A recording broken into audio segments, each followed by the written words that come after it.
오늘의 말씀입니다. 여호수아 7장 1절 말씀입니다.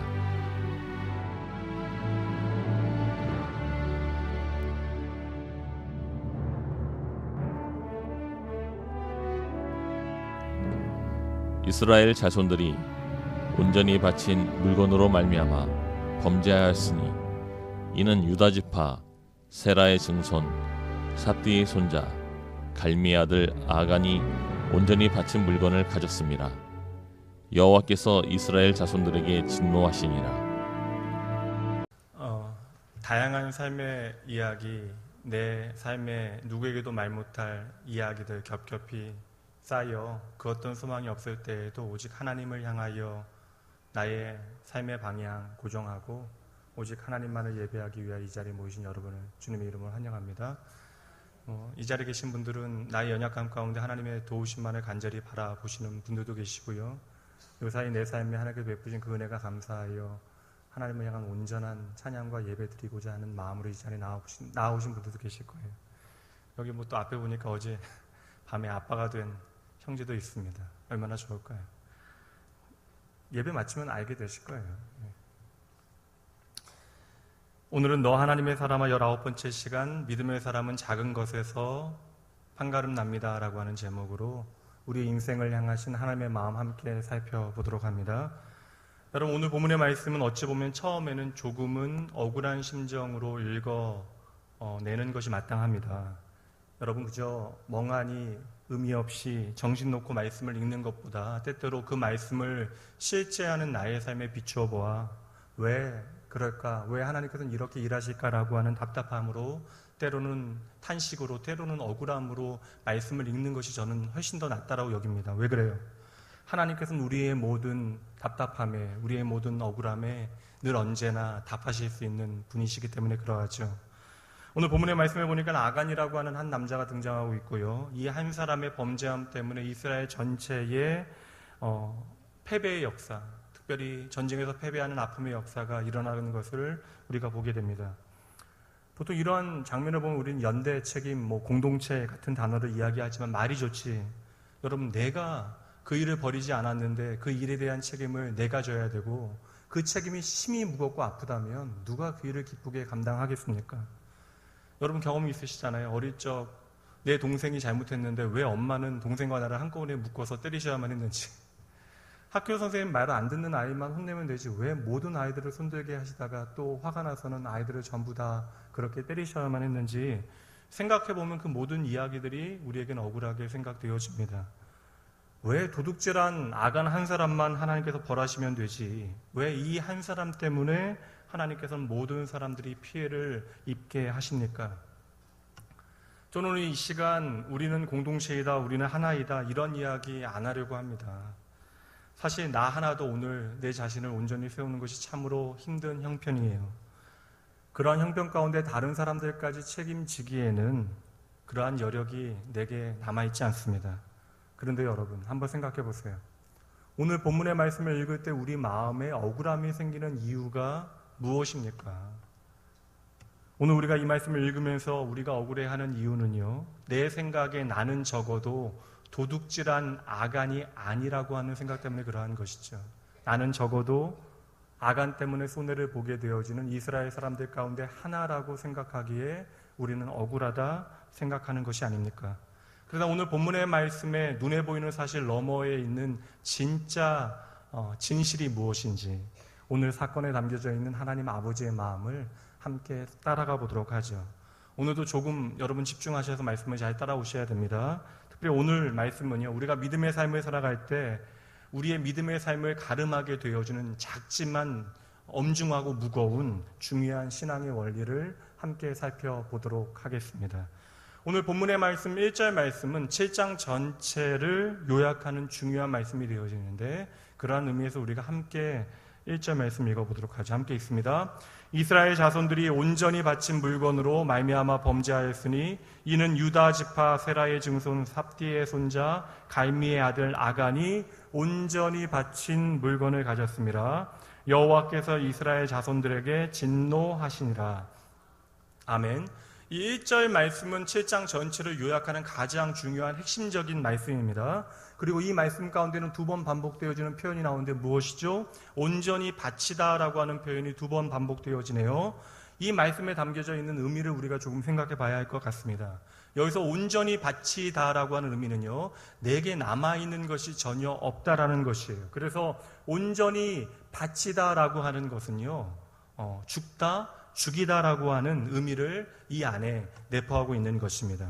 여러분, 우리가 오늘 하나님의 백성으로 부름받았지만 실상 우리의 삶의 이야기들을 하나하나 차근히 살펴보면요, 여전히 우리의 삶은 하나님 없는 가난한 사람들의 삶의 모양과 비슷할 때가 짬으로 많이 있습니다. 근데 여러분 잘 생각해 보세요. 가나안 백성들은 하나님이 없는 백성들입니다. 그러므로 우리가 가나안처럼 살아간다라고 하는 것은 영원한 멸망을 의미하는 것이죠. 말 그대로 하나님 없이 살아가는 사람들에게는 멸망밖에는 다른 답이 없기 때문에 그러한 것입니다. 오늘 우리의 죄의 문제는 우리 스스로 해결해낼 수 있는 것이 아니에요. 그런데 여러분, 우리의 죄의 문제를 해결해내지 못하면 우리는 거룩하신 하나님 앞으로 결코 나아갈 수 없게 되어집니다. 그래서 구약시대의 이스라엘 백성들은 자신의 죄를 대신하여 어린 양을 죽여야만, 특별히 흠없는 어린 양을 죽여야만 했던 것이죠. 내가 죽어야 하는 모든 죄를 그 어린 양이, 흠없는 어린 양이 대신 감당하였던 것이에요. 사랑하는 성도 여러분, 이것이 오늘날 우리 신약 백성들의 삶의 의미 가운데는 그 흠없는 어린 양이 바로 예수 그리스도이심을 우리가 고백하게 되어진 것이죠. 그래서 흠없는 어린 양 되신 예수 그리스도께서 저와 여러분의 모든 죄를 대신하여 죽으심으로 우리는 예수 그리스도의 십자가에서 함께 죽고 그분으로 말미암아 함께 살게 되어진 것입니다.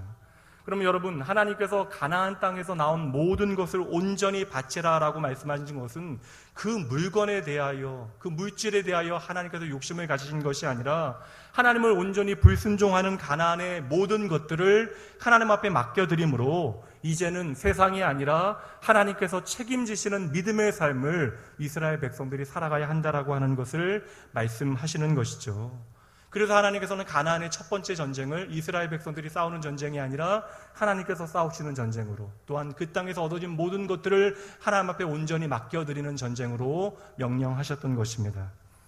여러분, 이스라엘 백성들이 여리고성을 정탐하고 그 성에서 첫 번째 전쟁을 치르게 되어질 때 그 장면을 기억하시나요? 이스라엘 백성들은 어린 양의 피를 상징하는 언약궤를 앞세우고 여리고성을 돌게 되어지는데, 그때 이스라엘 백성들은 하나님의 명령에 따라 나팔을 불게 되어집니다. 보통 이럴 때 부는 나팔은 진격의 나팔 혹은 전쟁의 나팔, 승리의 나팔이어야 하는데 하나님께서 이스라엘 백성들로 하여금 불게 한 나팔은 평화의 나팔이었죠. 왜 이 순간에 전쟁을 치르는 이스라엘 백성들에게 전쟁의 나팔이 아니라 하나님께서는 평화의 나팔을 불게 하셨을까요? 바로 그때에 이스라엘 백성들이 언약궤, 어린 양의 그 피를 상징하는 언약궤를 앞세우고 그 성을 돌 때에 가나안 성에 있는 사람들이 언약궤를 바라보고 자신의 삶의 문을 열게 되어지면 그들도 하나님의 평화를 누릴 수 있다라는 사실을 하나님께서 선언하고 계시는 것입니다. 여리고 사람들은 하나님이 어떠한 분이신가에 대하여 40년 전부터 들어서 알고 있어요. 하나님이 얼마나 크신 분이신가에 대하여 듣고 두려워하고 있습니다. 그러나 그들은요, 그 두려움 가운데 도리어 자신의 마음의 문을 굳게 닫고 하나님과 더불어, 하나님의 백성들과 더불어 싸우기로 결정했던 것이죠. 그러나 여러분, 2주 전에 살핀 대로 그 성의 가장 작은 자, 지극히 연약한 한 여인 라합은요, 그 순간에 자신의 문을 열고, 자신의 창문을 열고 언약궤만을 바라봅니다. 그리고 그곳에서 영원한 생명을 발견하게 되었던 것이죠.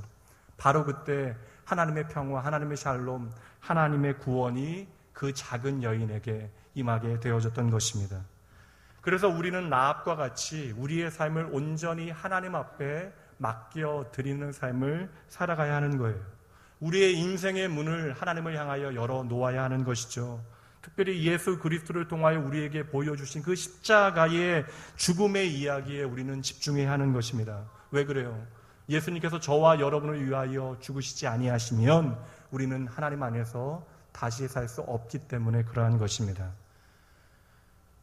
오늘 본문의 말씀을 중심 인물로 살펴보면 6장 말씀과 함께 엮어서 우리가 생각해야 되는데 6장 말씀의 주인공은 바로 라합이고 7장 말씀의 주인공은 아간입니다.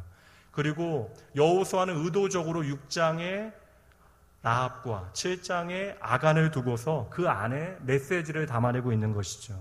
성경은 때때로 우리에게 하나님의 분명한 메시지를 전하기 위하여 의도적으로 구조적으로 앞뒤에 특정한 인물이나 특정한 사건들을 배열하고 있는 경우가 참으로 많이 있습니다.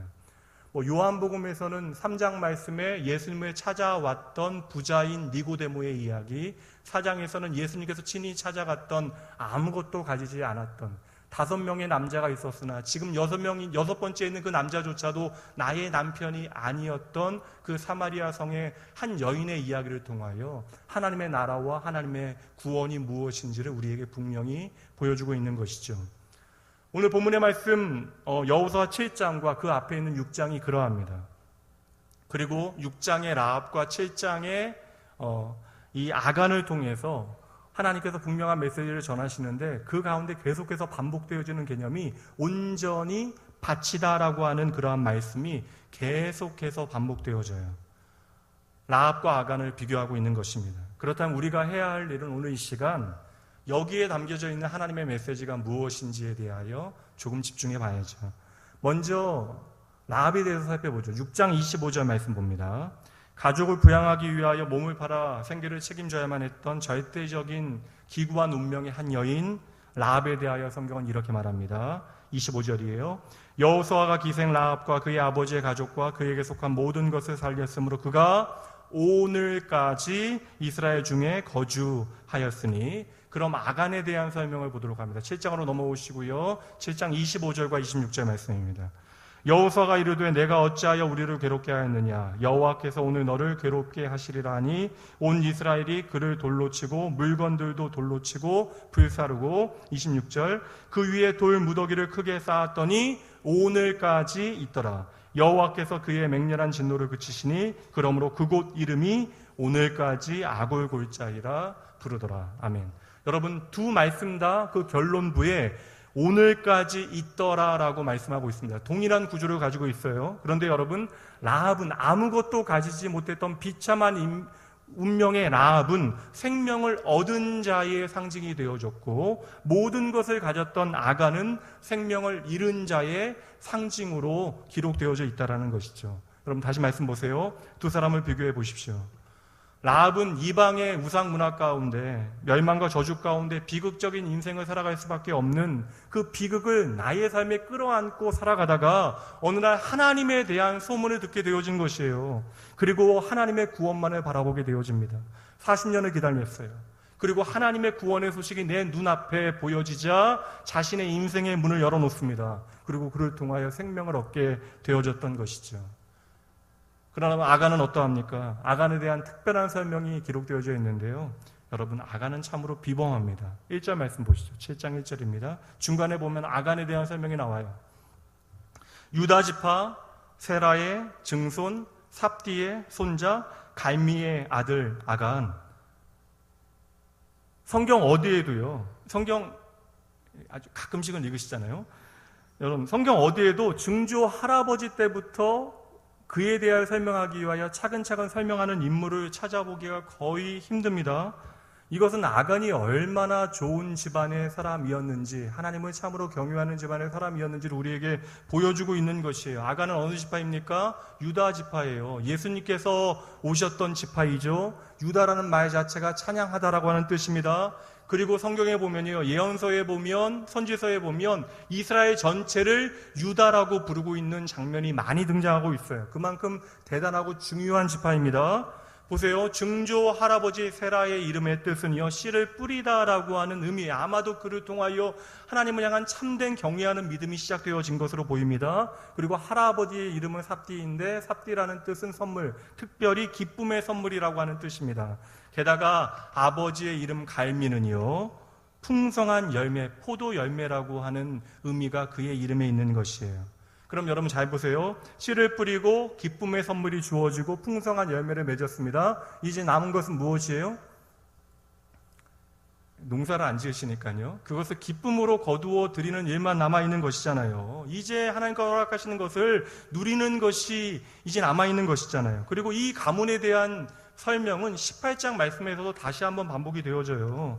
그만큼 아간은 대단한 집안에서 태어나고 자랐기 때문에 이것은 분명 그로 하여금 유복하고 넉넉한 삶을, 풍족한 삶을 살아갔다라고 하는 그러한 근거를 우리에게 비추어주고 있는 것이죠.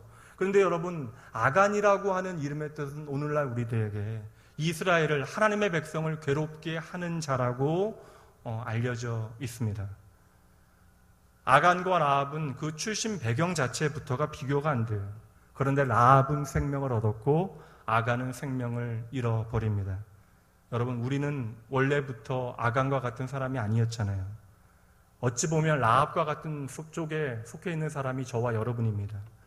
우리의 죄값으로 말미암아 마땅히 죽어야 하는, 아니 죽었던 우리가 바로 그 죄악으로 죽어야 하는 존재인데 예수 그리스도의 십자가의 은혜가다에게 오늘 우리는 생명을 얻고 그분을 나의 아버지로 고백하며 하나님을 예배하고 있는 것이죠.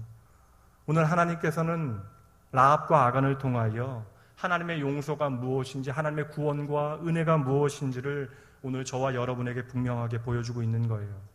하나님의 구원은 하나님께서 이루시는 일입니다. 이 모든 일은 하나님께서 행하신 일이에요. 여러분, 우리의 자격을 우리가 논할 수 없는 것입니다. 이것은 오직 그분의 은혜이며 그분의 사랑입니다. 그렇다면 여러분, 아간을 통하여 오늘 우리에게 말씀해 주시는 것이 무엇이겠습니까? 왜 아간 한 사람의 죄 때문에 수많은 이스라엘 백성들이 전쟁에서 패하고 죽어야만 하는 것이에요? 우리가 만약에 7장의 사실 판단만을 가지고 생각해 보면 아간은 하나님의 것을 도적질하는 죄를 지어서 그것으로 저주를 받아 돌에 맞아 죽은 것으로 보여집니다. 그럼 이 말씀을 오늘 저희에게 한번 가져와 봐요. 그럼 저는요, 8살에 죽어야만 했습니다. 고난주간에 원로 목사님께서 금식을 선포하시고 저는 8살밖에 되지 않았던 터라 사무실 캐비넷에 주일학교 아이들을 위한 간식이 있다는 사실을 깨닫고 몰래 그 간식을 훔쳐 먹었습니다. 크라운 산도 2개를 훔쳐 먹었어요. 먹으면 안 돼요. 하여튼 8살 때 기억, 거의 37년, 8년 된 기억인데 지금까지도 제 마음에 남아 있습니다. 그러면 여러분, 만약에 하나님의 것을 도적질하는 것으로 혼나야만 한다면 많이 혼나야죠. 근데 저는 그때 맛있게 먹었거든요. 그리고 목사님도 모르고 넘어가셨어요. 여러분, 하나님께서 아간이 그저 신상 코트 하나를 훔치고 또한 금 장신구 몇 개를 훔쳤다고 죽이셨을까요? 우리는 하나님을 그렇게 야박한 분으로 오해해서는 결코 안 됩니다. 게다가 여러분, 저와 여러분이 믿는 하나님은 그런 하나님이 아니시잖아요. 그런데 우리가 믿는 하나님과 본문에 등장하고 있는 하나님의 모습이 조금 다르게 등장한다면 오늘 말씀 가운데 하나님께서 왜 이러한 일을 행하고 계실까에 대하여 우리는 그 의미를 깊이 생각해 봐야 하는 것이죠. 여러분, 아간의 죄는 단지 도덕적이거나 윤리적인 개인적인 죄의 문제가 아닙니다. 제가 말씀드렸죠. 6장 말씀부터 계속해서 반복되어지는 것은 하나님께 온전히 바치다라고 하는 표현이 계속해서 반복되어지고 있는 거예요. 여러분, 이 말씀을 오해하면 우리가 가진 것이 있어서 이 가진 것을 하나님 앞에 더해드리는 개념으로 생각을 할 수 있다는 것이죠. 무엇인가가 하나님 앞에 부족하여 우리가 하나님을 위하여 무엇인가를 드린다는 개념으로 생각하는데, 여러분, 가나안 땅에 가서 얻게 되어진 그 모든 것은 하나님의 은혜로 주어진 것인데, 여러분, 가나안 사람들이 살아가는 삶의 방식으로 하나님의 백성들은 결코 살아가면 안 되는 거예요. 그래서 가나안 땅에서 가나안 사람들의 삶의 방식으로 얻어진 모든 것들을 하나님 앞에 맡겨놓는 일을 통하여 내 삶을 주관하시는 분은 오직 여호와 하나님이심을 고백해 내야 하는 것이죠. 그러므로 여러분, 매번 말씀드립니다. 우리가 하나님 앞에 예배하러 나아갈 때 우리 안에 필요한 것은 상한 심령이에요. 하나님의 도움 없이는 우리가 결코 살아갈 수 없느라는 고백입니다. 그러므로 우리가 하나님 앞에 나올 때 반드시 준비해야 되는 것은요, 하나님께 드릴 아름다운 마음의 준비뿐만 아니라 내가 세상 가운데 도무지 표현하지 못하고 나타내지 못할, 고백해내지 못할 내 마음의 모든 짐들, 내 죄악의 문제들도 다 가지고 나와서 하나님 앞에 온전히 맡겨 드려야 하는 것이죠. 그러므로 우리는 하나님의 백성으로 살기 위해서는 나의 삶 전체를 하나님 앞에 온전히 맡겨드려야 되고, 이것은 바로 내가 예수 그리스도와 함께 죽고 다시 사는 하나님의 구원의 은혜로 우리에게 허락되어지는 것입니다. 여러분, 그러나 우리가 스스로 죽을 수 없기 때문에 어린 양 되신 예수 그리스도께서 죽으심으로 우리는 그분의 죽으심을 나의 죽음으로 여김받아 하나님의 구원을 받게 되어진 것이잖아요. 그러므로 우리가 할 일은 다른 것이 아닙니다.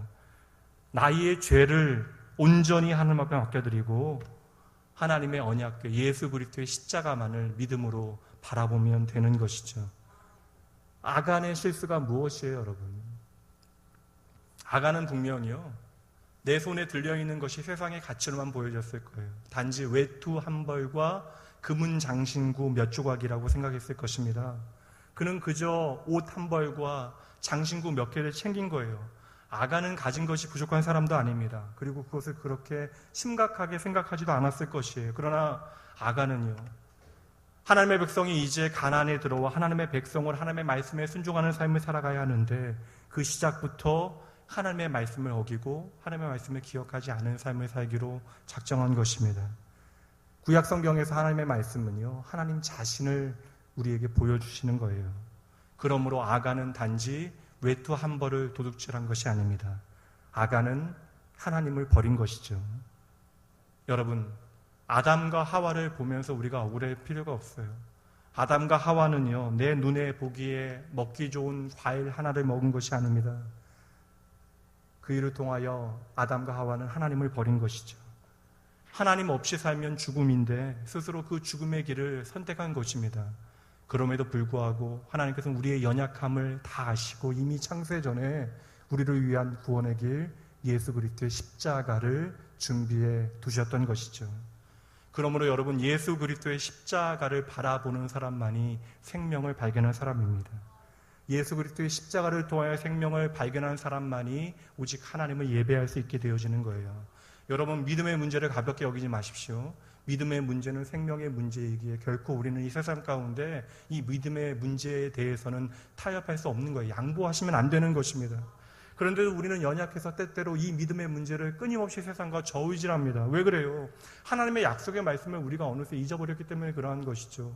어느새 하나님의 말씀을 놓쳤기 때문에 그러한 것이죠.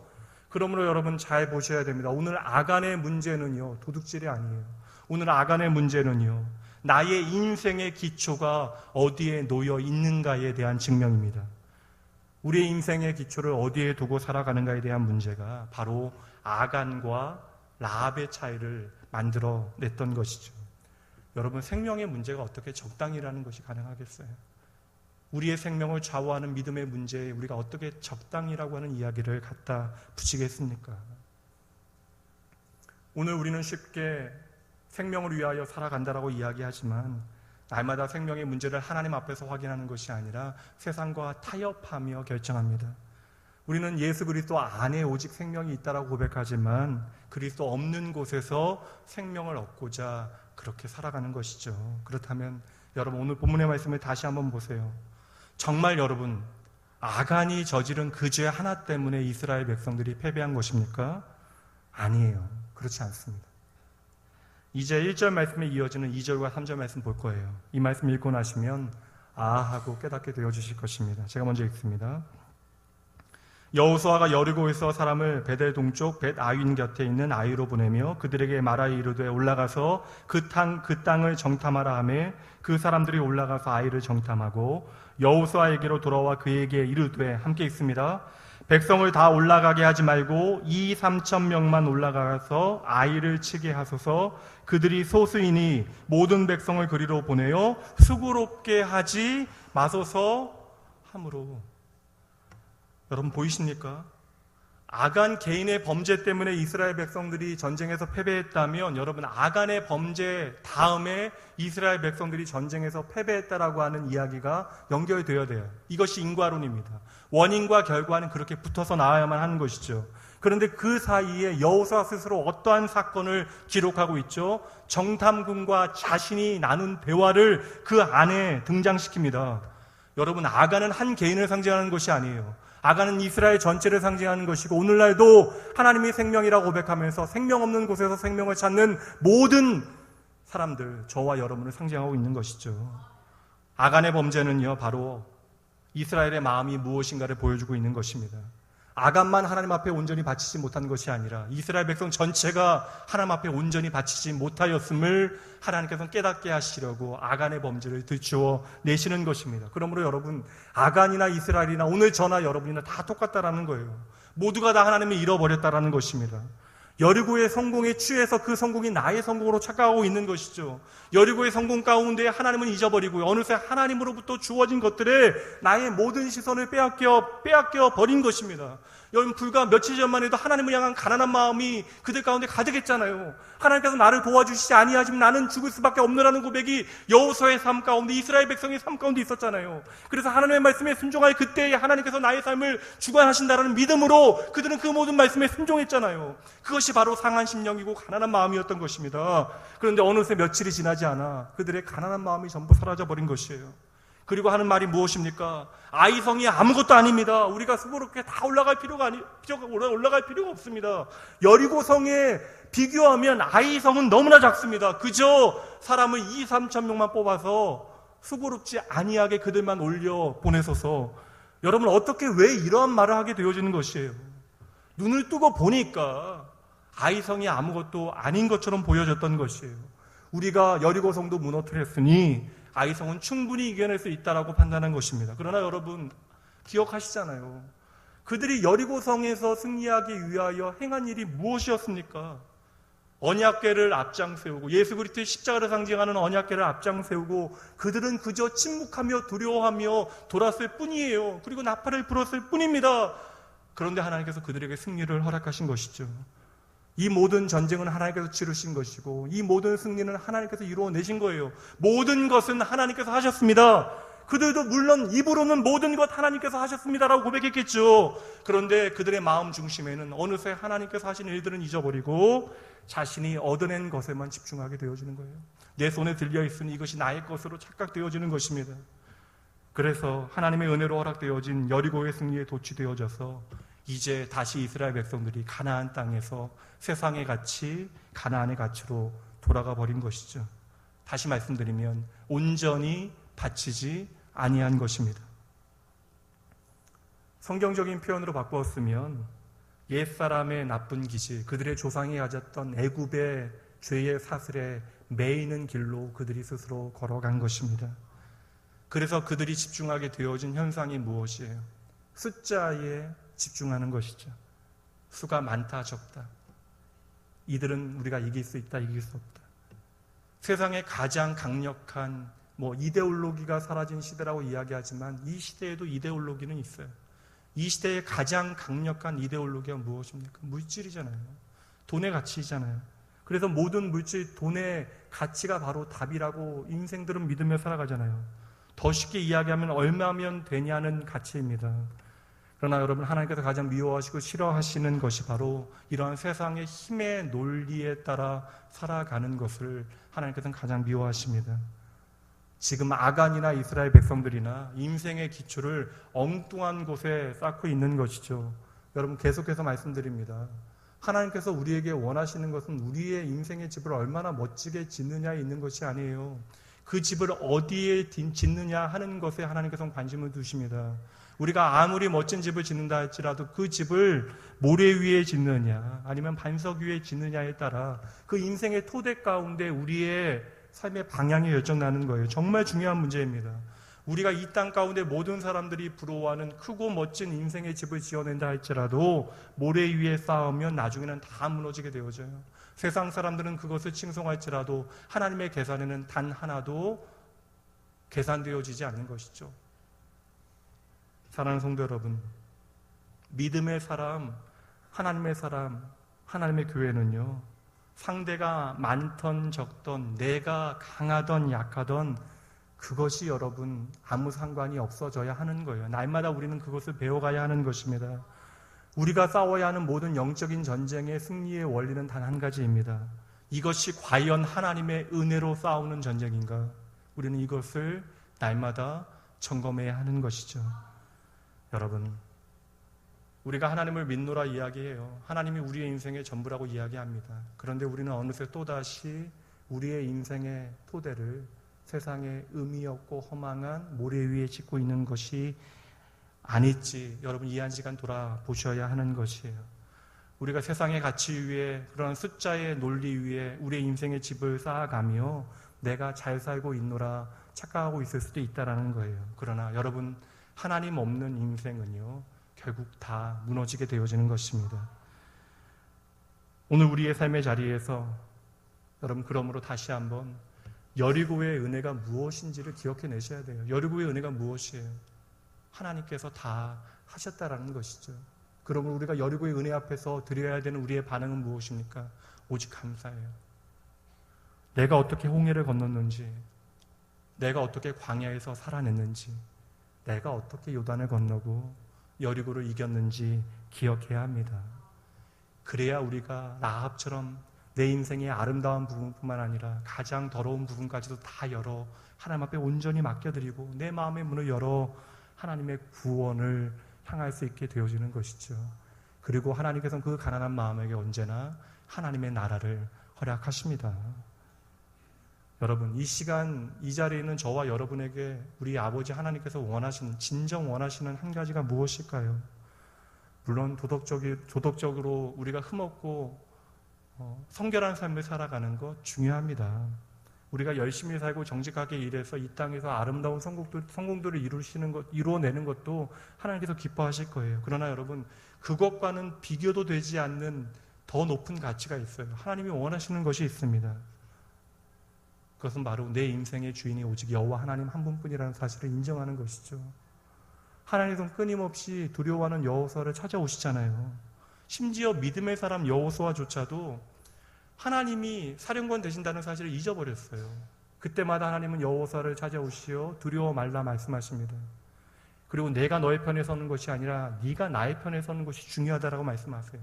이 전쟁은 나의 전쟁이니 나와 함께 나아가면 반드시 승리한다라고 하나님께서 말씀하시는데 어느 순간 또 여호수아도 하나님의 음성을 잃어버리고 자기 사람들의 음성에 마음을 빼앗겼네요. 그러므로 여러분 기억해내야 합니다. 우리가 하루하루 살아가는 시간 가운데 예수 그리스도라고 하는 그 토대 위에 우리의 인생의 기초를 쌓아 나가야 하는 것이죠. 예수 그리스도를 통하여 우리의 인생의 모든 싸움들을 우리는 싸워 승리해야 하는 것이에요. 전쟁과 같은 매일의 삶 가운데 우리가 정말 싸워야 하는 것은요, 과연 내 삶이 이 은혜의 기초 위에 세워지고 있는가를 점검해 봐야 하는 것입니다. 이것을 다른 말로 바꿔볼까요? 말씀드린 대로 내가 예수님 없이는 단 한순간도 살아갈 수 없습니다라는 고백을 하나님 앞에 진실하게 드리는 거예요. 그리고 그분과 나의 삶에 임마누엘 하시는 그분과 날마다 동행하는 삶을 행복하게 살아내는 것이죠. 여러분의 인생에 닥쳐온 모든 믿음의 싸움 가운데 주님과 동행하는 이 믿음의 싸움 기쁘게 살아내시는 여러분 모두가 되어주시길 주님의 이름으로 축복합니다. 오늘 말씀이 우리에게 비추어 주시는 하나님의 마음 한 가지만 더 살펴보도록 할 터인데요. 이 시간 제가 여러분들에게 어떠한 사건 하나를 소개해 드릴 터인데 이 말을 들으면서 어떤 사건이 떠오르는지 마음속으로 한번 생각해 보시죠. 기상을 고려하지 않은 무리한 운행이었다. 선장의 자질 부족, 승객의 안전에 대한 무책임, 당국의 관리 감독 부재, 해난 구조 체계의 구멍, 후진국에나 있을 법한 실로 어처구니 없는 일이었다. 어떠한 사건이 떠오르십니까? 아닙니다.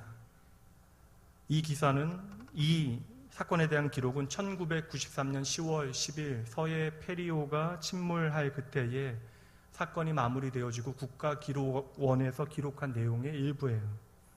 우리는 이 기록을 보면서 세월호 사건을 생각해냈지만 똑같은 사건이 24년 전에 벌어졌다는 것입니다.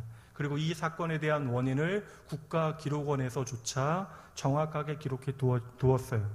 그런데 여러분, 이 실패가 다시 한번 반복되어진 것입니다. 그러므로 이 참사는 인재였던 것이죠. 그런데 여러분, 또 그로부터 20년 전 1970년 12월 12일에 남해 여객선 남영호가 침몰했습니다.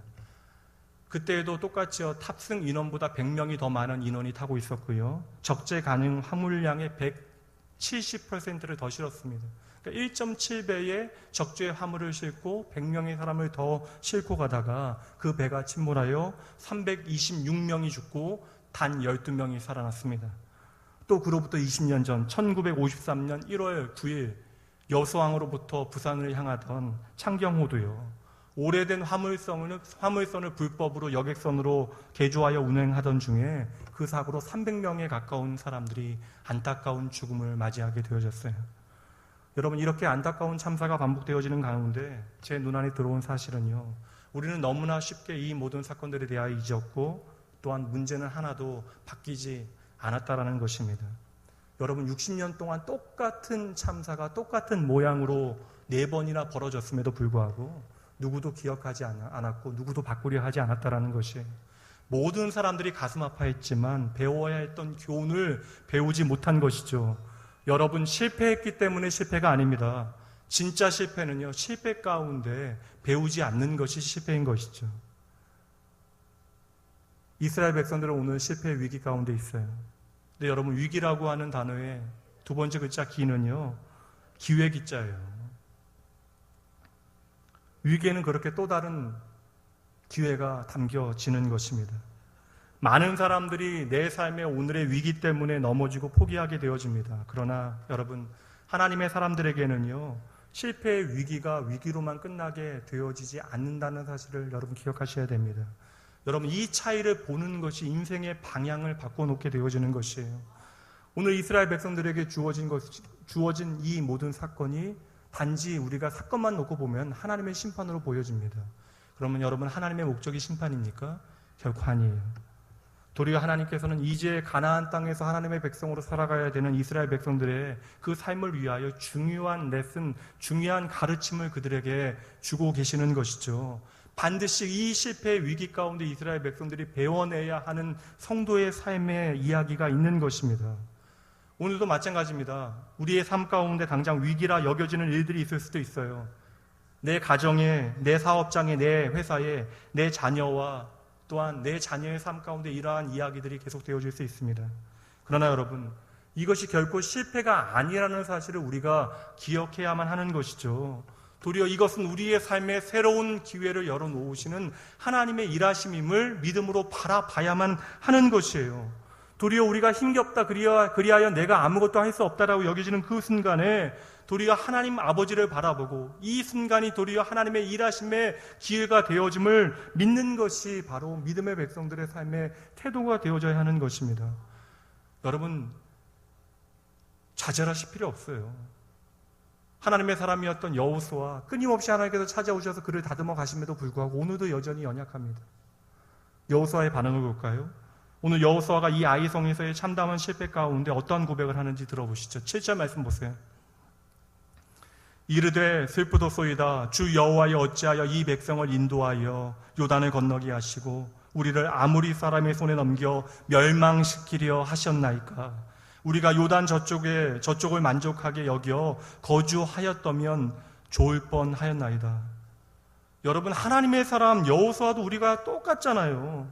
눈앞에 보이는 실패 앞에서 여호수아는 말합니다. 뭐라고 하나님을 향하여 말해요? 하나님, 너무 참담하고 너무 슬픕니다. 왜 우리로 하여금 요단을 건너게 하셨습니까? 요단을 건너지 아니하는 것이 훨씬 더 우리에게 좋을 뻔했습니다.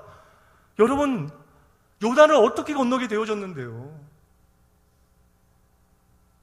여호수아나 우리나 우리의 삶에 계속되어지는 위기의 파고를 만나게 되어지면 그 파도가 우리의 인생의 마지막 순간 같아요. 막다른 골목인 것 같습니다. 그래서 우리는 스스로 포기하고 스스로 내려놔 버리게 되어지는 것이죠. 이제 정말 끝났나 보다. 끝장인가 보다. 이제 마지막이다. 여호수아에 계속되어지는 이야기 보시죠. 9절 말씀입니다. 가나안 사람과 이 땅의 모든 사람들이 듣고 우리를 둘러싸고 우리 이름을 세상에서 끊으리니 주의 크신 이름을 위하여 어떻게 하시려 하시나이까.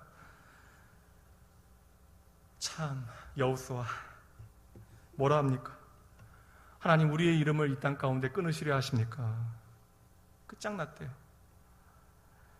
우리는 언제나 인생의 위기 가운데, 실패의 어려움 가운데 너무나 쉽게 끝을 이야기합니다. 그래서 하나님을 향하여 끊임없이 우리는 위협하죠. 무엇을 놓친 거예요? 그 끝처럼 보이는 위기가 하나님의 시작이라고 하는 사실을 우리가 보지 못하는 것이죠. 오늘 여호수아는 무엇을 보지 못한 것입니까? 이 위기 가운데 하나님의 계속되어지는 다음 이야기가 있다는 사실을 어느새 그가 놓쳐버린 것이에요. 이제 그를 향한 하나님의 대답을 보세요. 제가 하나님이라면 혼낼 것 같은데 하나님은 전혀 다른 반응을 보이십니다.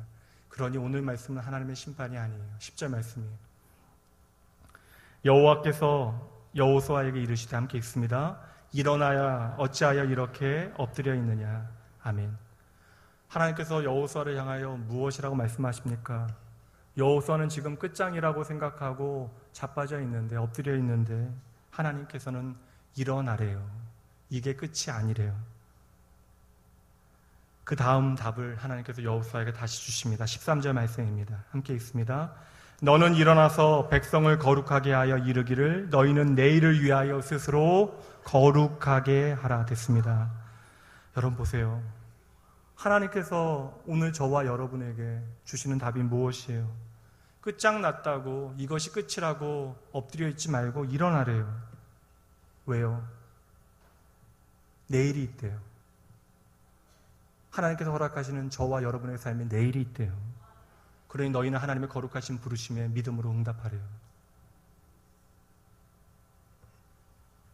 우리가 나의 인생을 스스로 책임지기 위하여 바쁘게 뛰다 보니까요, 중요한 사실을 어느새 놓치고 말았던 것이죠. 여러분의 문제만이 아닙니다. 여호수아도 동일해요. 여러분 넘어질 수도 있죠. 때로는 좌절할 수도 있죠. 우리가 좌절하여 하나님의 일하심을 보지 못하는 그 순간, 그러나 하나님은 변함없이 우리를 찾아오십니다. 그리고 말씀하시죠. 일어나면 된대요. 너희에게 내일이 있으니 내일을 위하여 걸어가래요. 이 내일은 하나님께서 우리를 위하여 허락하시는 약속입니다. 베드로가 예수님 3번이나 부인했잖아요. 그렇게 생각해보니 저와 여러분은 베드로보다 나은 것 같아요. 예수님께서 말씀하신 대로 죽음에서 부활하셨습니다. 부활하신 주님을 베드로가 만났어요. 그런데 베드로는요, 자신의 고향으로 돌아가 버립니다. 다시 고기를 잡기 시작해요. 왜 그래요? 이제 끝났다라고 생각하는 것이죠. 예수님께서, 부활하신 예수님께서 나 같은 것 하고 일하실 필요가 무엇 있겠느냐 생각한 거예요. 그런데 그때 그 고향으로 돌아간 베드로를 누가 찾아오시죠? 성경을 못 보셨죠? 예수님이시죠? 어떤 말씀하세요? 따지지 못하신 것인가요? 네가 왜 나를 3번이나 부인했니? 아니잖아요. 무엇을 확인하시죠? 단 한 가지, 사랑을 확인하시잖아요. 밤새 고기 잡는 베드로를 위하여 모닥불을 피워놓으시고 아침을 준비해 놓으시잖아요. 그렇게 보면 아침도 준비해두지 않는 내 남편, 내 아내보다 예수님이 훨씬 더 좋은 분이에요. 음식을 준비해 놓으시고 예수님께서 무엇을 확인하세요? 네가 날 정말 사랑하니? 네가 정말 날 사랑하니? 네가 정말 날 사랑하니?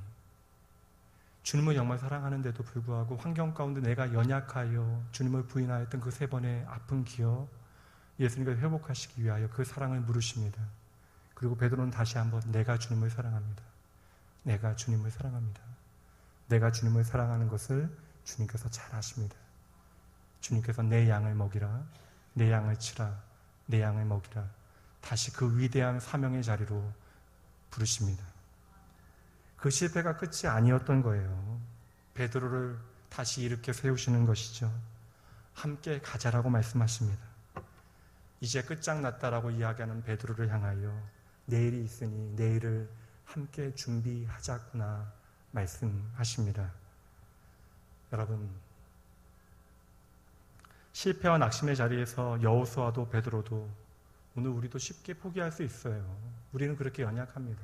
우리만 문제가 있는 것이 아니에요. 근데 중요한 것은 그 실패의 자리에 주님께서 끊임없이 우리를 다시 찾아오시는 것이죠. 그 사랑의 이유에 대해서 캐묻지 마세요. 주님께서 저와 여러분을 그렇게 사랑하신대요. 십자가가 그 증거입니다. 그리고 오늘 우리의 실패의 위기는 마지막 결과가 아니라 과정이래요. 내일이 있대요. 그러니 일어나서 내일을 준비하래요. 내가 너와 함께 영원히 함께 하시겠대요. 그러므로 여러분, 우리의 실패의 자리가 실패가 아니라 내가 포기한 그것이 바로 실패가 되어지는 것입니다. 우리 예수님 보세요. 우리 예수님 세상의 기준으로는 실패한 분이시잖아요. 제자를 고작 12명 키워냈어요. 잘 키워내셨나요? 3년간을 동고동락했는데 예수님께서 홀로 십자가를 지시는 그 순간 12명의 모든 제자들 뿔뿔이 흩어져 도망갑니다. 홀로 십자가에 고통스럽게 달려있는 예수님을 향하여 세상이 무엇이라고 말합니까? 십자가에서 내려와라. 그렇지 않으면 당신은 실패자이다. 세상의 눈으로 보면 예수님은 실패자입니다. 완전한 실패자이죠. 그러나 예수님께서는 침묵 가운데 그 십자가에서 죽으셨어요. 그러나 그 죽음을 통하여 저와 여러분 그리고 인류를 구원해내셨던 것입니다. 그러므로 세상이 말하는 그 십자가의 실패는 하나님의 위대한 승리, 사랑의 이야기가 되어지는 것이죠.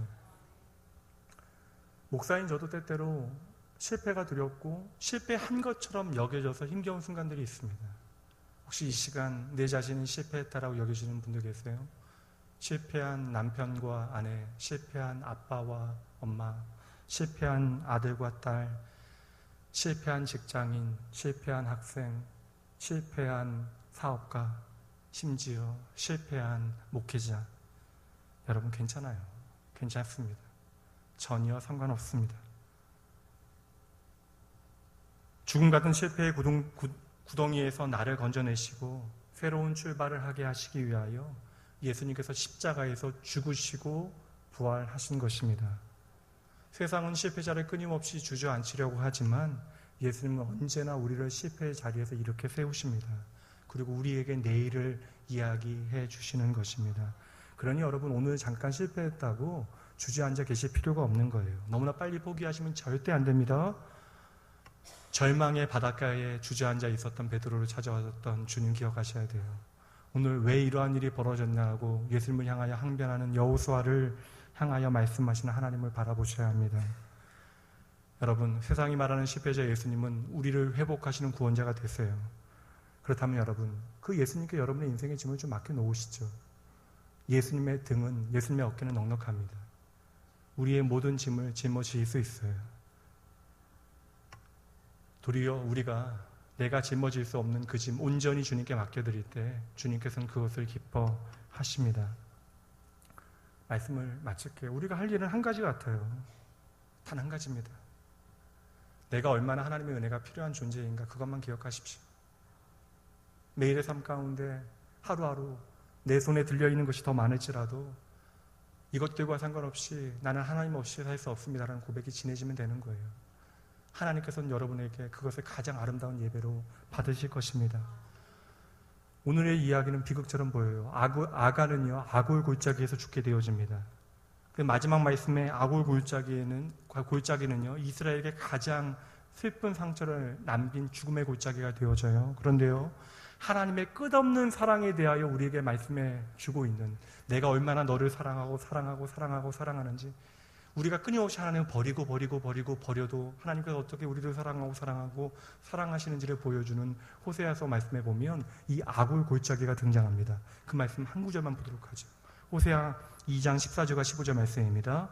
그러므로 보라, 내가 그를 다 일러 거친 돌로 데리고 가서 말로 위로하고 거기서 비로소 그의 포도원을 그에게 주고, 이 부분만 같이 함께 있습니다. 아골 골짜기로 소망의 문을 삼아 주겠다. 보세요. 우리를 향해 끝없는 하나님의 사랑, 그 사랑을 확인시키시는 하나님께서는 우리가 거친 들 가운데 있을지라도 우리를 위로하시겠대요. 그리고 그 거친 들을 포도원으로 바꿔주시겠대요. 그리고 무엇이라고 말씀하십니까? 이 죽음의 골짜기, 아골 골짜기에 그 소망의 문을 세워주시겠대요. 여러분, 언제 아골 골짜기에 소망의 문이 세워지는 것입니까? 이 소망의 문이라고 하는 히브리어가 티카와라고 하는 단어예요. 근데 여러분, 이 티카와라고 하는 단어가 여호수아서에 등장합니다. 여호수아서 2장 18절 말씀에 보면요, 라합을 구원하는 붉은 줄을 티카와라고 기록하고 있어요. 그러니까 라합과 라합의 가족을 구원하는 붉은 줄, 예수 그리스도의 십자가를 상징하는 그 붉은 줄이 바로 소망의 문이 되어진다라는 것이죠. 여러분, 아골 골짜기와 같은 라합의 삶의 소망의 문, 예수 그리스도께서 그의 삶에 임하셨다라는 것이에요. 하나님의 말씀은 정말 소름 돋을 정도로 놀랍습니다. 우리는 아간과 같이 전부 다 죽어야 하는 인생이에요. 그러나 소망이 없는 절대적인 절망의 골짜기에 소망의 문이 세워지고 있습니다. 우리가 어떻게 그 소망의 문으로 들어갈 수 있게 되어지죠? 예수 그리스도의 십자가 앞으로 나아가게 되어지 그때이죠. 그리스도의 십자가 앞에서 내가 얼마나 죄인인가를 깨닫고 오직 예수 그리스도만을 나의 소망으로 삼게 되어질 때 우리의 죽음의 무덤은 다시금 소망의 문과 소망의 길이 되어지는 것입니다. 그러면 여러분 기억하셔야 돼요. 우리의 소망은 오직 예수 그리스도 한 분뿐입니다. 오늘도 예수의 보혈만이 우리의 모든 영적 싸움의 승리의 비결이 되어지는 거예요. 그러니 여러분, 내가 실패했다라고 여기지는 그 순간에 예수님만 바라보시면 돼요. 예수님께서는 광야에 새로운 길을 내시고요, 여러분을 위하여 강물을 흘러넘치게 하실 것입니다. 여러분, 우리의 삶에 참된 기회가 있다면 그것은 바로 예수 그리스도이십니다. 그분이 여러분의 삶 가운데 새로운 기회를 열어놓고 계신 것이죠. 오늘 여호수아를 향하여 일어나라, 너에게 내일이 있다 말씀하신 그 하나님께서는 오늘 저와 여러분에게 동일하게 말씀하십니다. 일어나라, 내 아들아, 내 딸아, 너희에게 내일이 있다. 내가 십자가에 죽어 너희를 위하여 내일을 열어놓았으니 십자가의 보혈을 의지해라. 내가 너와 영원히 함께 하겠다. 그 주님의 음성 들으시고 여러분의 절망의 골짜기, 그 악올 골짜기에 세워진 소망의 문을 넘어 하나님께서 우리에게 보이시는 그 하나님의 나라, 그 영광스러운 나라를 여러분의 삶의 이야기로 살아내시게 주님의 이름으로 축복합니다. 이 시간 함께 찬양합니다.